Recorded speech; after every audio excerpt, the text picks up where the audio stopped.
गंजबासौदा में जिगाजीपुर स्थित वेदांत आश्रम में रविवार को आयोजित अन्नकूट महोत्सव श्रद्धा भक्ति आस्था और आध्यात्मिक वातावरण के बीच संपन्न हुआ।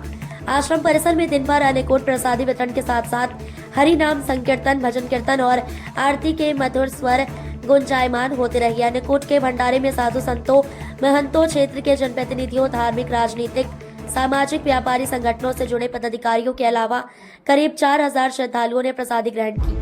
भंडारे में प्रसादी लेने के लिए दोपहर से देर शाम तक आश्रम में नगर सहित ग्रामीण क्षेत्र के श्रद्धालुओं के आने का सिलसिला लगातार लगा रहा। श्रद्धालुओं को भंडारे में चावल, कढ़ी, पूड़ी, मालपुआ, राम भाजी के साथ साथ पकौड़ी की प्रसादी दी गई। उल्लेखनीय है कि वेदांत आश्रम में प्रतिवर्ष दीपावली के बाद अन्नकूट महोत्सव का आयोजन भक्तिमय वातावरण में दिव्यता और भव्यता के साथ किया जाता है। आश्रम में रविवार को आयोजित हुए अन्नकूट महोत्सव में भंडारे की प्रसादी के अलावा मुख्य आकर्षण आश्रम के विद्यार्थियों द्वारा गोबर से बनाए गए भगवान श्री गोवर्धन जी को अर्पित 56 भोग रहा। हाथ में गोवर्धन उठाए भगवान कृष्ण का भव्य श्रृंगार, दीप मालाओं की रोशनी और सुगंधित पुष्पों के साथ सज्जा से पूरा परिसर दिव्यता से आलोकित हो उठा।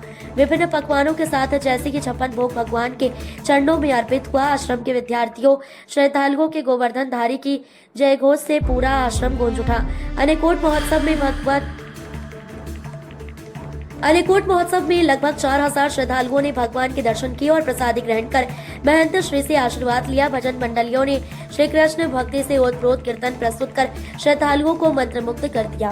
प्रतिवर्ष की भांति वेदांत आश्रम में आज अन्नकूट महोत्सव मनाया गया, जिसमें हमारे प्रतिवर्ष ही गोवर्धन की बहुत सुंदर प्रतिमा बनाई जाती है और गौ माता की आदि पूजा की जाती है और सभी लोगों का खुला भंडार रहता है, पंडित कराई जाती है। और ये अन्नकूट का ये बड़ा महत्व है। अन्नकूट का यदि कोई दर्शन कर ले और उसका पान कर ले तो उसके अनंत पापों का क्षय हो जाता है। दूसरी बात है, हमारे ठाकुर जी को हम भोग लगाने के बाद एक परंपरा भगवान कृष्ण ने द्वापर से चली है, उसी परंपरा का निर्माण करते हुए प्रतिवर्ष हजारों आदमियों का भंडारा का किया। महाराज जी, कब से ये परंपरा निरंतर चली आ रही है? ये परंपरा द्वापर से है। भगवान कृष्ण ने जब गोवर्धन को धारण किया तो इंद्र का मान मर्दन करने के लिए सारे ब्रजवासियों ने 56 भोग का प्रसाद ठाकुर जी को लगाया। उसी परंपरा निर्वाह करते हुए हम भगवान के स्वरूप का पान करते हैं।